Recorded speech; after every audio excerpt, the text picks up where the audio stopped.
Hi, welcome everyone. I'm Ashley Emerson, the Director of Programs at Health and Harmony. We're excited for you to join us today. We want to give folks a little bit to join in, and we're really looking forward to having this conversation with you. Welcome, welcome everyone.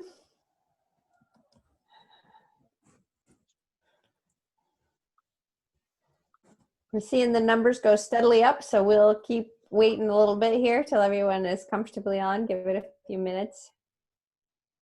We were laughing about having some rainforest sounds on here while we were having people join. But then we thought maybe the best choice was just for Febri to open her window. But then it's raining, so.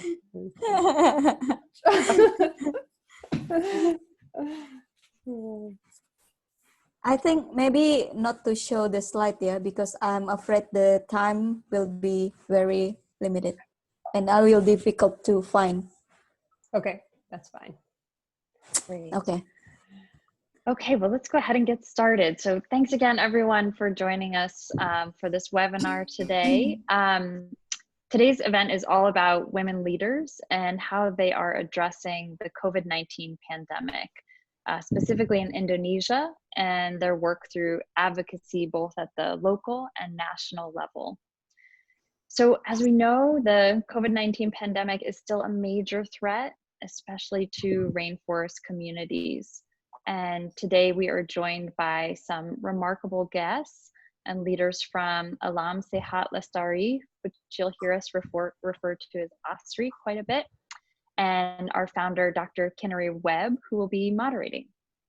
So we're really grateful for your time and for your energy and really for your dedication to changing the narrative and really taking your communities and at a national level, your country from what we oftentimes feel is a place of fear and confusion to one of real hopefulness and progress despite the remarkable challenges that we're having.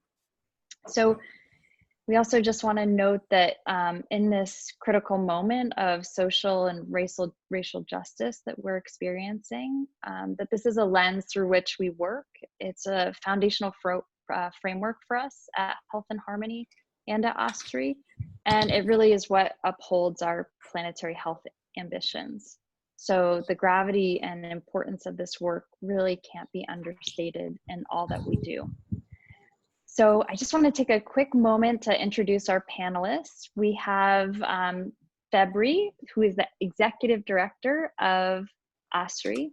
So Febri comes to us with having incredible background and experience. She got her degree in public health from the University of Indonesia. She then went on to earn her master's degree in development studies with a focus on children and youth from Erasmus University in the Netherlands. Febri has over 15 years of project management experience in the development field, and before she came to ASRI, she was really focused on working to improve the lives of vulnerable communities through the Red Cross and the Foundation for Mother and Child Health in Indonesia. And in 2017, Febri was awarded Citizen 40 Under 40 for her contributions to society by Mark Plus Inc. and Marketeers Magazine. So Febri, we're so thrilled you could be here with us today. And we also have Dr. Monica Nirmala. She's a senior public health advisor at ASRI. She's also a Fulbright scholar who recently received her master's degree in public health from Harvard University. She's also a dentist, and prior to spending the last 2 years in the US, she had served as the executive director at ASRI, and now is the senior public health advisor to ASRI, and is really focusing her efforts on Indonesia's response to COVID. And Monica's been advising the COVID-19 task force at the national, provincial, and district levels, and speaking on national television, and really sharing what it will take to create a safer and healthier and more sustainable future for everyone. So Dr. Monica, thanks for joining us. And lastly, we have Dr. Kinari Webb, who's our founder here at Health and Harmony. And Kinari developed the vision for Health and Harmony on an undergraduate trip studying orangutans in Gunung Palung National Park in Indonesian Borneo back in 1993. She then went on to graduate from Yale University School of Medicine with honors, and then founded Health and Harmony in 2005 to really advance the combined human and environmental work that she had envisioned. And Kinari is also the co-founder at ASRI. So welcome, Kinari. We just want to share a very warm welcome to you all. I know these are pressing and challenging times. And again, we appreciate your time. We are so thankful for the work that you're doing and have seen it making a major difference in Indonesia. And so, Kinari, I would love to hand it off to you. Thanks so much, Ashley, for that beautiful introduction. So what we're going to do here, so Ashley will be off video for the moment, but she'll jump back on. If there are any questions from you all, you can put them in the chat. And then we're going to kind of have some breaks. We have some structured questions that we've already put together that I'll be asking both Febri and Monica. And then, but we will take breaks for your questions as well. And if we don't get to all of your questions, we also will follow up with those later.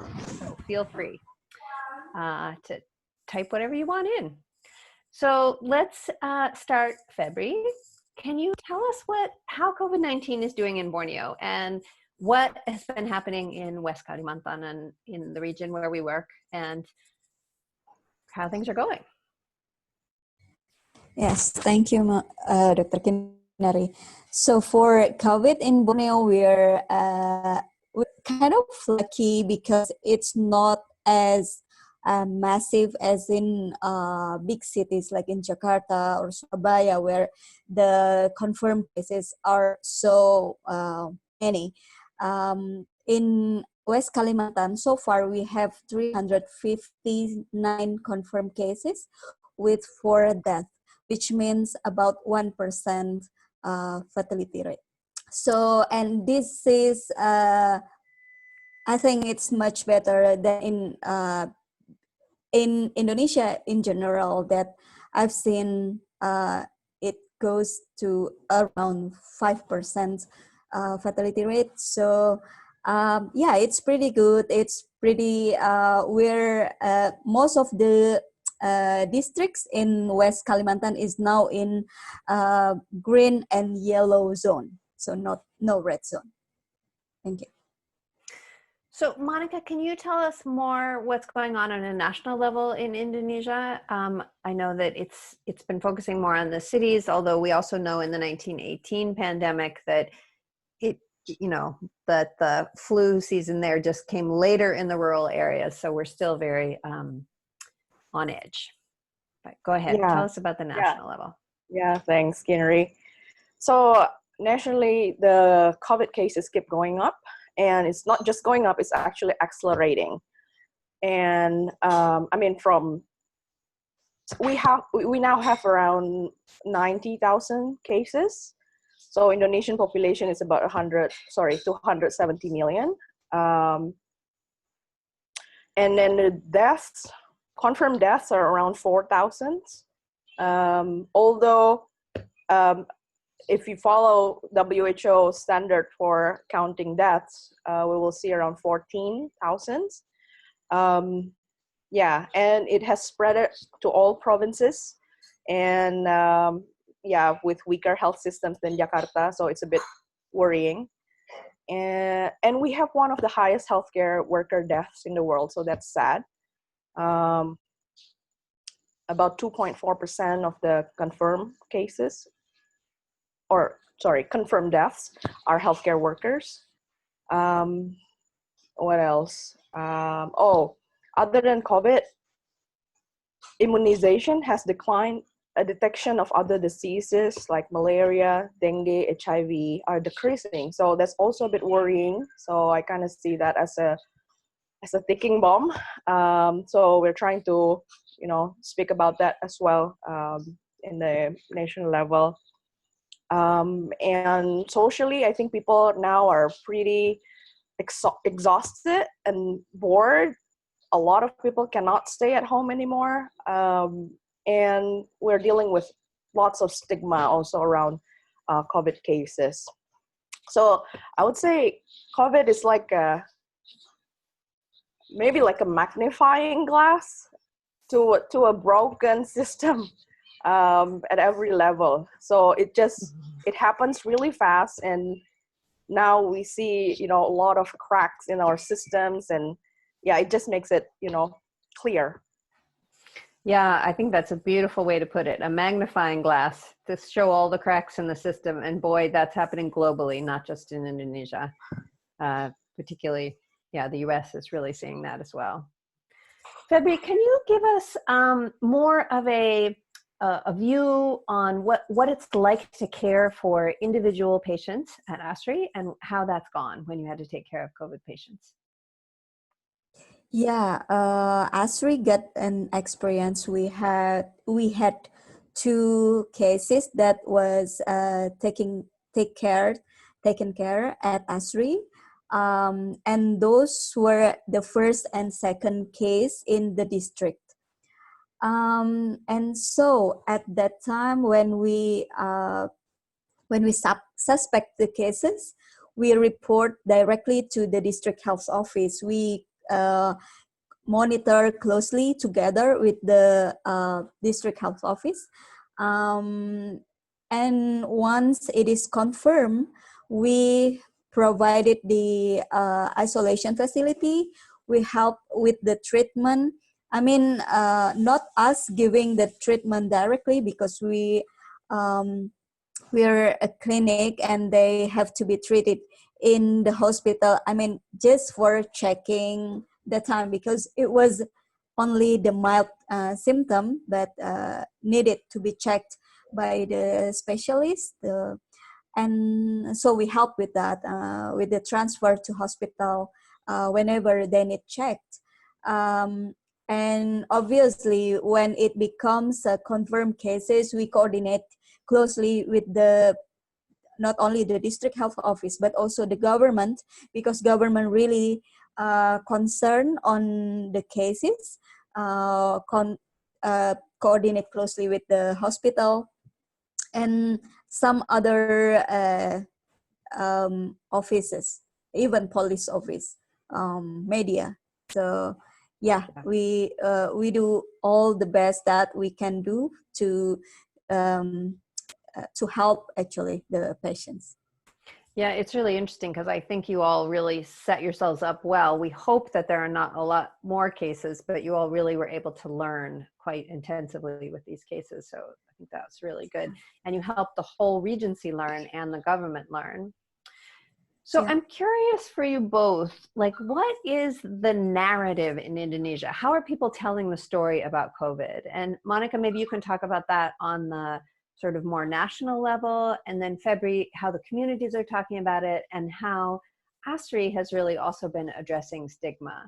So I'll let Monica, you go. Sure. Yeah, it has been really confusing, I would say, for people at the ground level, because some people try to warn that COVID is very serious, and others, I'm talking about the high level officials, yeah, what the message that come out from them. So some say it's very serious, some say that it's actually not that serious.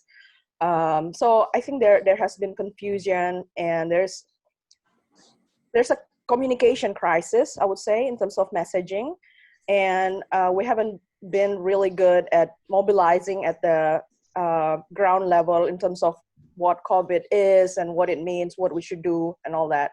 Although there are, a lot of media coverage and social media or mainstream media, but still, I think there are still a lot of homeworks, I would say, to address lots of misunderstanding around COVID, and to mobilize people to change their behavior. So now the narrative, I think, from the national government is that we are heading to a recession, and the president really focused on economic recovery in Indonesia, and they're trying to, at least recently, we are talking about vaccine and how a company in China already started a phase 3 clinical trial of vaccine in Indonesia. So the government of Indonesia started to say that vaccine will be ready in the beginning of 2021. So trying to build, some optimism, I guess, from Indonesia, among Indonesians. And they talk also about good recovery rate. More people are recovered now. So I think, it has been. I think the government is, trying to calm people down and try to bring optimism. Although, if I have to be honest, we haven't done good job at all in managing this COVID-19 problem. So anyway, Febri.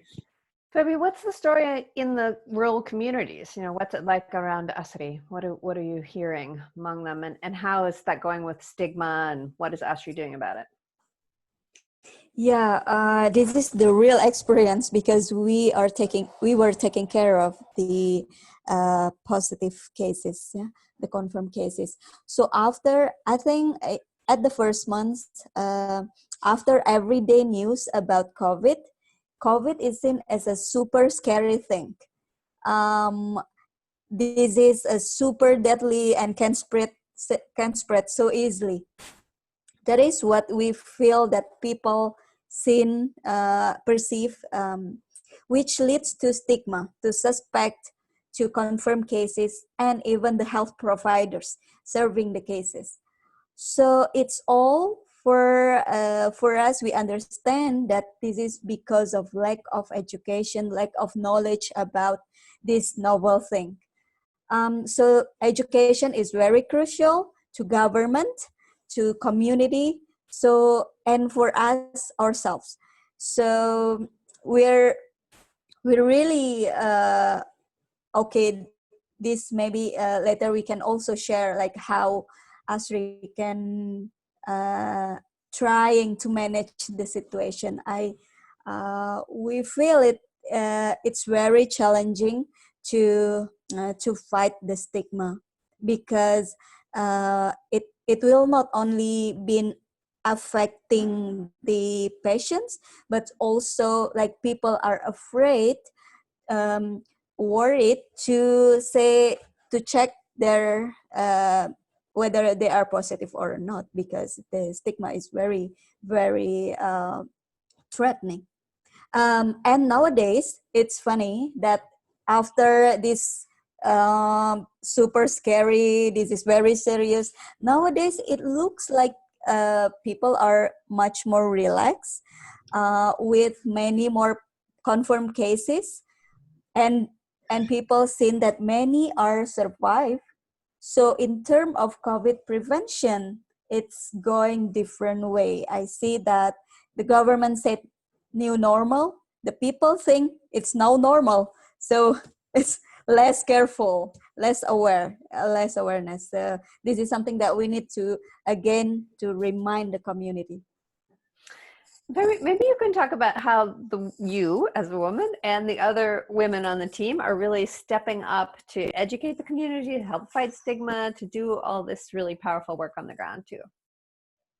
Yeah, at the first step we need to do is that, because this is something really new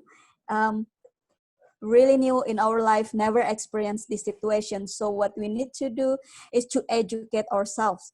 I should say that we're lucky at that time. In the first days, we were facing this COVID, that you, Dr. Kinari, was here with us.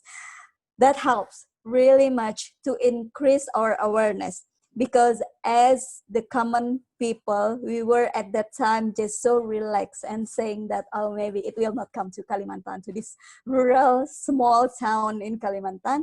But when you were here raising our awareness, we came to the district health office. I think that was the first that we talk about COVID, was we came to the district health office and asking, what have you been prepared for this COVID? And they even had no preparation at all. And so we started that day, we talk about that, and we prepare ourselves, we educate ourselves, we prepared the clinic, and we keep talking with the government about it. So for me, as the leader at ASRI, after educate myself, I educate the key person at ASRI. So all the managers have to understand how to anticipate this. At that time, we had no cases yet, but it comes 4 weeks after or 5 weeks after we had cases. Once we have these key persons understand and agreed with the approach that we will do, the next step is to educate and convince the staff, because our own staffs, they were not knowing what is this and also have so much fear. So we had really hard time to convince our own staff that we can take care of the confirmed cases safely. We would like to help these confirmed cases, but also to protect you. So something that, how can we educate the communities if our own are not educated ourselves? So once we're done with the staffs, and then we educate the communities, that the message that we keep telling the people, that please, it is something that not every cases will be deadly, that it can be cured. We many times we say that 80% will be only asymptomatic or mild symptoms, and so that we hope that can reduce the stigma for the cases, and also to bring this compassion instead of the fear. That's the message that we are trying to say to our own staff, to the community, to the government. Those are, I think, how we try to say. And as I mentioned before, it's not only talking to the government or communities. You know, at that time, it was very challenging. We had to talk to police, to the media. They all contacting us with different issues and interests. So all, because when you handle the first cases, you are in the spotlight. Everyone will want to know about it. And yeah, that's why we have to be educated so that we can give proper information and share what we're going to do. Monica, that was great, Febri. And Monica, can you talk about like your experience being a woman on the national level and how that's been going? Yeah, sure, thanks. Maybe firstly, I had no plan of working on advocacy work in the beginning. So coming back to Indonesia in January, I was ready actually to take a new job with other organization. And then COVID came and it changed everything. Yeah, so late February, I think early March, following, COVID progress and globally, and knowing the situation in Indonesia, I just knew right away that I have to jump in, and there's no other thing more important for me at that moment but to jump right in to this, COVID situation in Indonesia. Especially that I came back to Indonesia with an MPH degree, right, Master of Public Health degree, and it's from Harvard. I just feel like I know I have to use that title, that education, and that privilege, for good. So yeah, so I jumped in, and without really knowing how long this is going to be and what I'm going to be doing exactly. And I'm glad that actually there are many doors have been opened since then, and it led me to meet and advise to some very, very high level officials in Jakarta. So yeah, it started with a piece of writing about COVID and how it will mean for health systems in Indonesia. I got interviewed by national TVs, maybe, I don't know, a dozen times or so. So yeah, got a little bit of spotlight, I would say. And then I got the chance to work with the head of the national task force. So he asked me to join the panel of experts. It was really not easy working at that level, because I was expecting at that time, yeah, maybe I was pretty naive, I would say, in the advocacy, setting. I was hoping that I could, contribute more in the strategizing, more in strategy for Indonesia. But I think I realized that it's actually just an implementing body. So I work with the sort of the disaster relief institution, and I think they have more experience in post-disaster management. So not like this kind of disaster that is ongoing and, more like it is an epidemic, and I don't think they have that experience. So I worked with them. It was yeah, really, it was stressful because I know that things have to move fastly, but I see that things just move much slower than I would like to see. Poor priority setting, and like, it was hard. I was told to shut up a few times at that level, when I was trying, to to suggest, some recommendations. I got to work with the disaster relief body, and then I got the chance to work also with Minister Luhut. So I would say he's the right hand of the president, and he was seeking for advice on a number of different things, like the testing, tracing, antibody testing, the exit strategy. So yeah, it was a great experience in terms of I got the chance to give advice to this very, very high level officials in Indonesia. Although it's also personally not easy, and it's especially not easy when I'm in it, I'm in the middle of it, and I know like what needs to happen, but it does not happen. So yeah, it's been pretty stressful. So I really think that in I think policy or advocacy realm, like, people really need endurance and support from from others, and understanding that this is not an easy work. This is a large body of government, so it's much larger than kabupaten, than district level. A lot of conflicting interests. And I just, we don't always see the fruits right away. If you're a doctor, when you help someone, you see them recover, there's like tangible result in a relatively short amount of time. But I think in advocacy, it really takes time and takes endurance, and you have to have a thick skin to do that. Well, way to go for having thick skin. And I also just want to say to all of the people listening, we had amazing donors step forward at this, crazy time. It supported Febri and the whole ASRI team.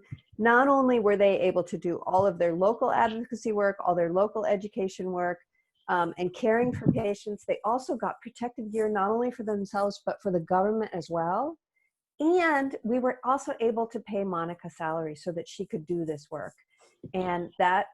Thank you. That was a huge support. So thank you all for that. So Monica, I'm just going to jump in one last thing, and then I'm going to make a break here for some questions from the audience. Sure. But I know that this advocacy you've been doing led to a quite surprising place. You actually gave a presentation to the U.S. Congress. Can you talk about that? Sure. It's actually tonight, Jakarta time, so it should be your morning in the US. So yeah, I got the chance to talk there. I'm gonna talk about deforestation and forest fires in Indonesia and their impact on human health and also a little bit about the pandemic and where it originated, or yeah, especially, I mean, this is a zoonosis disease, and it jumped from bats, likely from bats to pangolins to humans. And I just started to wonder, pangolins might be from Indonesia. So I did some research, and I realized that actually 83% of those illegally traded pangolins are actually from Indonesia. So yeah, I'm going to talk a little bit about that. So trying to make the link between deforestation and pandemic, and how it is a global wake-up call, I guess, that we really need to take care of each other, and not just each other as human beings, but also take care of our nature. So I'm going to talk a little bit about that, and how deforestation impacts human health in Indonesia, like how it increases malaria, some, you know, the toxic haze in 2015, how it kills many people, around 100,000 premature deaths in Indonesia, Malaysia, and Singapore. And talking a little bit about how we really cannot afford forest fire in the year of pandemic this year.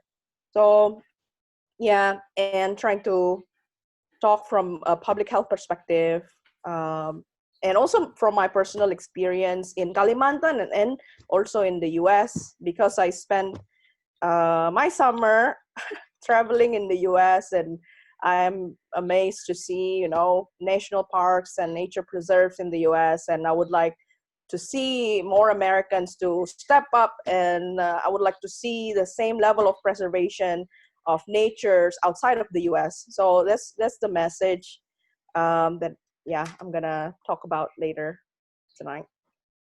That's so great. Ashley, do you want to jump on? Do we have any questions from the audience that we want to ask? Yeah, there are some really great questions. There's also lots of appreciation coming in for you all, and kudos for the work that you're doing. So I just want to share that with you as well.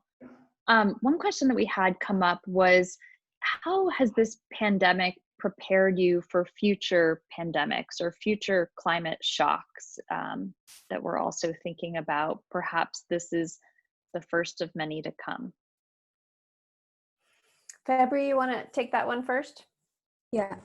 Okay. So when we realized that this is the zoonosis, we started to inform ourselves, and then to inform others, to educate the community about this threat that will come. So we run some education through social media, radio, and webinars, talking about this planetary health that is really important to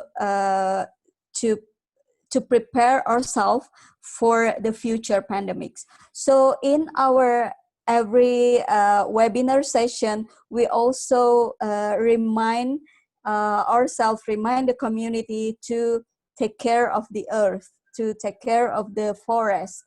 And we also invite people to directly contribute to a program we call seedling adoption, so that people can contribute directly. They support for planting trees in degraded areas, in degraded forests in Kalimantan, which we think is also a good message to say that this is not only health problem, it's absolutely environment problem. Thanks so much. Monica, do you also want to field that question? Yeah, I mean, hearing what Febri just answered, I think rainforest is like the best antivirus, I would say. So if we don't want to see another pandemic, better take care of our forests. Yeah, thanks Febri for that message. Other thing, I think nationally, we realized that COVID response is not just for COVID, actually, like testing, tracing, isolation. We can use, those same tools for other diseases as well. So I think it's a wake-up call also for Indonesia that, hey, we really need to, like improve these three things, not just for COVID, but for others. So for example, yesterday, the president started talking about Indonesia is the third highest TB patients in the world. So I'm pretty surprised that in the middle of COVID, he was talking about TB. So I think it is great that there's like an awareness that we have not been successful at all, or we have maybe very limited success in terms of, like improving public health. So like I said in the beginning, that this is like a magnifying glass, and I'm glad to see, some, better awareness and how we should improve the system, so that if there is, other crisis in the future, then we can respond better. Great, thanks so much. I just want to point out for just a moment too that ASRI is a planetary health in action organization, and here it is, right? Like they are talking about it on the detail level, and I just love it. So Ashley, you disappeared, but was there another question that you wanted to throw in?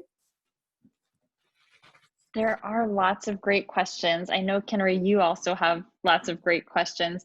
I would like to ask this one other one that's specifically about testing and stigma, knowing that testing can be affected by the stigma, and how you both are addressing that, and what that's looked like in terms of your outreach and education.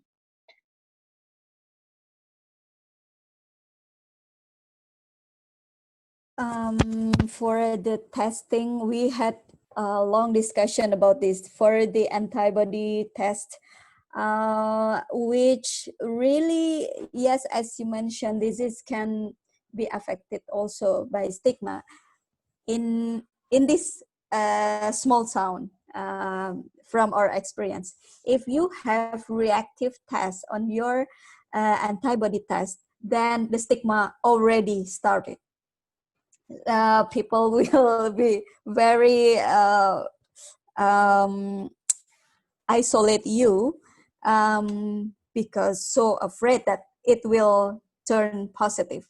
Although we know that in this small town that Monica did accounting, that the real true cases is only about 10%. I guess Monica can clarify this later. But it's very, yeah. So like 90% false positive. So we educate our team, because at the first, our team, our medical doctors and nurses, they were asking for this rapid test. But then when we really digging into this, the real how this is, if this is effective or not, we've seen that it's 90% false positive. And then so we educate. This is how we. So we've seen now that the government is really campaigning on this rapid test, the antibody test. We are not really following that. So we are just like, if you are really having symptom or really having big risk, some risk before, so that's okay. But otherwise, we don't do that. Monica, can you? Yeah, I think just to give a bit more context, I guess the issue is kind of different than, between the US and Indonesia. So I think in more developed countries, people are thinking of using antibody testing as a means of knowing whether someone is safe to go back to work or not. But in Indonesia, we don't use it for that purpose. We use it for diagnostic tool or screening tools. So it creates lots of confusion, and I mean, at the, you know, like at the national level, people are debating, like among experts, whether we should use this as a screening tool or not. I mean, especially with the very, very limited PCR testing that we have in Indonesia. So, you know, some areas are still using it.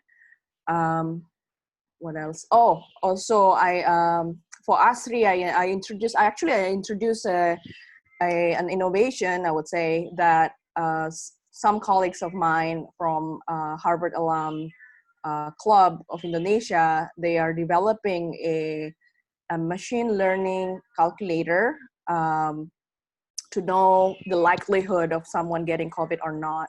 And the database is from about 4,000 COVID positive patients in Jakarta. So they're trying to develop that and make the calculator actually more accurate than the antibody testing. And so I introduced that to the ASRI team, and I think Dr. Alvi is adopting that, especially for the health staff. So in Jakarta, they use that machine learning calculator to sort of prioritize like who get PCR testing, in the patient, among the patients. So yeah. Monica, this is an innovation we need to have brought to America. This would be very useful in the US too. Yeah, I think you can make really, really accurate tools that you have, I don't know how many patients now, a lot. Yeah. Anyway. Febri, thank you so much, Ashley, for those questions. And we'll have, in a few minutes, we'll take some more from the audience. But for now, I wanted to ask you, Febri, what's your relationship with the local government been during this time, and how's that evolved or changed? I think it's now more, COVID brings us to more closer and stronger relationship with the government, because at the first days of pandemic, at the first days when the COVID came to this area, I would say honestly the government weren't ready, and so they were asking ASRI if ASRI can facilitate the isolation and help with how to help these patients. Yeah, so we said okay, we take care of them. And so basically we provided support to the government at especially at the first days where the government was not ready yet. You know, the bureaucracy for the money to come to this town, like they didn't have protective gears, for example. But with your support, I know maybe some donors are here too. We, with your support, able to get the protective gears on time. Like we got it right away, and not only protective gears, but also more personal support, and some knowledge from Dr. Monica, because Dr. Monica is now with us also. So like those support that is really needed at that time and even until now, which allow us to support more for the community and the government. Because when we support the government, that means also support ASRI. If more positive cases in other areas, it will also come to ASRI later. So yeah, so good. And Monica, I know you've been supporting the local government as well. Can you talk about how that's been and sort of what the difference has been at the local and the national level? Yeah, with the local level, with Kayong Utara government, I remotely help with the data management actually. So they share with me like suspect cases, confirmed cases, and I made some, graphs, every 2 or 3 days. And so I think I feel that it is good for decision makers and for the, the district health office to be able to make sense, like what is happening in the their area through data. So that's why I chose I decided to help them remotely and helping with some epidemiological tracing and the tools, the forms that they're using at the Puskesmas level and those kind of stuff. So yeah, I agree with Febri. It feels closer now, and it feels better, the relationship with the local government. Or the difference between local and national. Well, in the national level, it's much larger. It is, you know, it is much larger, so it's just harder to change things or to suggest things for them. So I think, especially with decentralization in Indonesia, the district level, the provincial level government have like authority over their areas, and I think I mean, for me, it feels more fruitful actually to work with, you know, like district level and provincial level government in how to move things forward. Yeah. Thank you both for this excellent work. Febri, can you also talk about what it's been like, how this pandemic has been affecting conservation work as well? Like, do you guys really think about planetary health?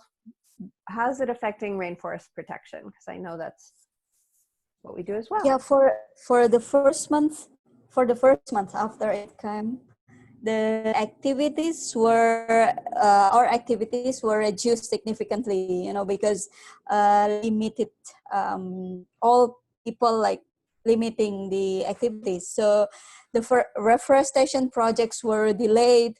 Deforestation monitoring was also delayed because it's very hard for us to go to the villages, yeah, at that time.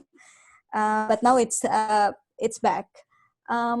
We also heard that a bigger threat to the forest, because as many people can make money as like before, then there was force to go back to forest and logging to get cash easily, because the business cannot run as usual. So this is what we try to help with. We have the new program called conservation stimulus conservation program, which help act loggers to not log again by supporting them, giving them an opportunity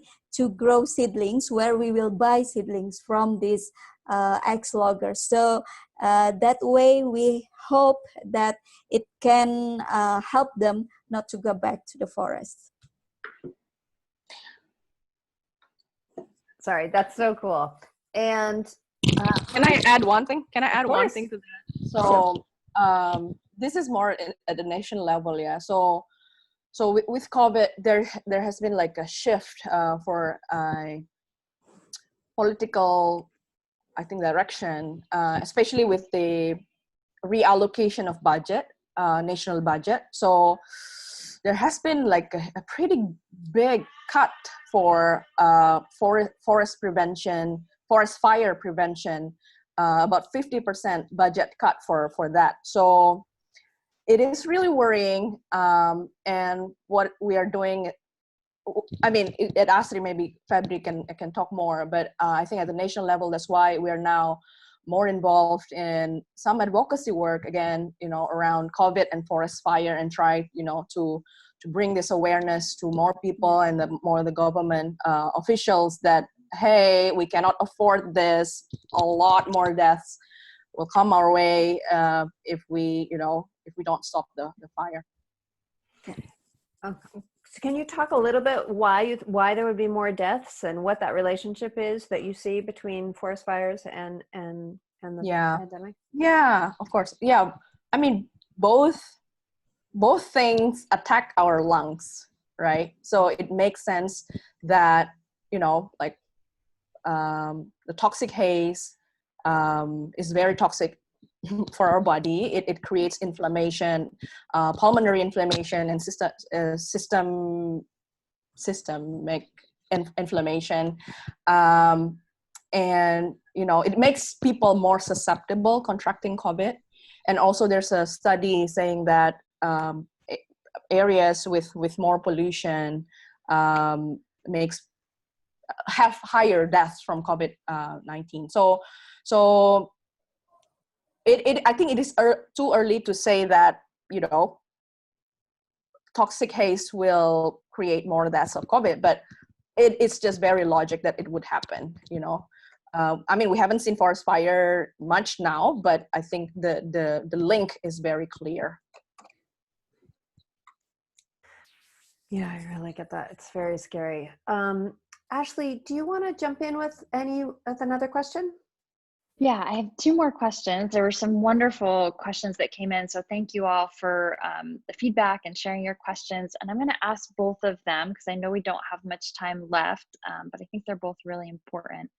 And the first one is, what resources do you need the most right now? And the second question is, this one comes from an ICU nurse. And their question is, how are you staying positive and optimistic during this time? They're noticing coworkers and friends are really struggling to maintain a happy and positive outlook. So resources and how are you staying positive and optimistic? Febri, you want to start with that? Yeah, for resources, I think we just want to go back to the planetary health, that how it is really important to keep our rainforest as it is and not destructive. There are no destructive things going on to our rainforest, and what already been degraded, that we should make it greener. So I would go for the resources, just to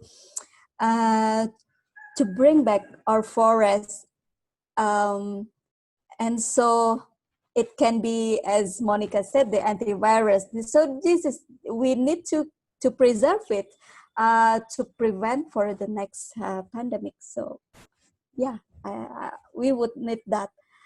And we understand that if we keep it here, it will not only give advantage to the people in Kalimantan, but also people globally. So she's asking for support for our conservation stimulus program. So please, any support for that would be great. And how are you staying positive, Febri?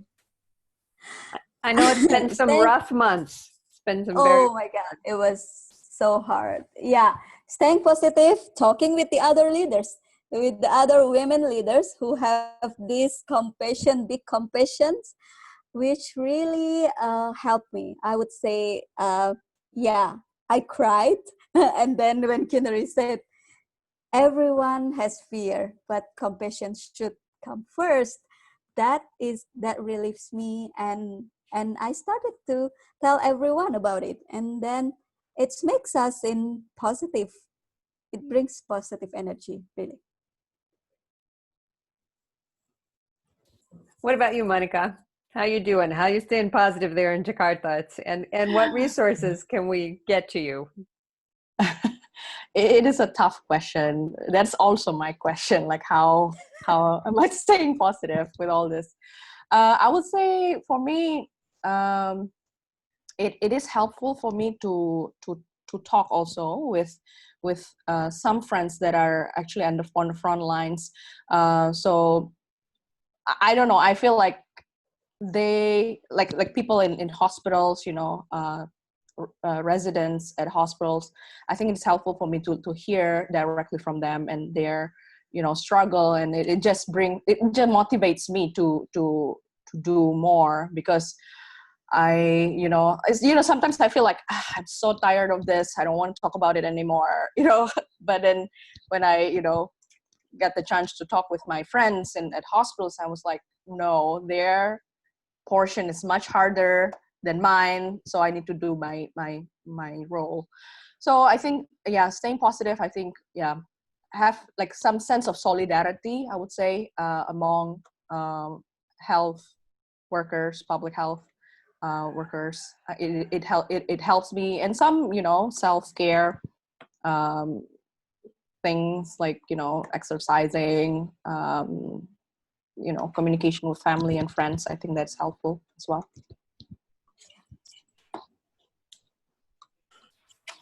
Well, so we have just a few more minutes here. I'm so impressed with everything that you guys have told us. The work you're doing is incredible. We are proud at Health and Harmony to support you. It's an interesting relationship. We're like sisters organizations. We grew up together. We're like one family. And we support each other on both sides of the world, and it's just an honor to get to work so closely with you both, and the entire staff in Indonesia now, 100% Indonesian, and the board is all Indonesian as well in Indonesia, except myself. I'm the only one. and then I work on the team in the US here, Health and Harmony, to help support them, support our work in Madagascar as well, and as we expand globally. So Ashley, maybe you can just close us up. I'd love to, yeah. So our last question for you, which I'm not going to ask, I think it has become a statement, is really about, you know, why women and your leadership in planetary health is important, especially during a pandemic. I just think in this webinar, what you've done is really showed us how you embody leadership and courage, endurance, the work you're doing around advocacy and doing all of this work through thoughtful compassion just continues to be remarkable. And so thank you so much for your work. And to all of you who joined us this evening, thank you so much for your support. We really appreciate you. And we want to continue to invite you to support our work here at Health and Harmony and our work together with Febri and Monica at ASRI. And in turn, rainforest communities, which are most threatened by the health and economic impacts of COVID-19. And so we invite you to listen and really continue to listen and learn from rainforest communities, from indigenous and traditional communities and communities of color. We invite you to share what you've learned tonight, what you've learned from rainforest communities, leveraging your social media, your networks, your channels, mentioning this event in your next virtual meeting. And of course, we always encourage you to give. It's something that we can do, sharing our reciprocity and support for communities and the work that they're doing to keep our rainforests healthy and thriving. And you can do that by making a donation. It's the most direct way to have an impact. So thank you all. Please take good care of yourselves. Be well. Thanks so much, Kinari. Thanks, Febri. Thanks so much, Monica. Thank you. A little close here. I'll quote from one of the people in the chat who said, "Don't shut up."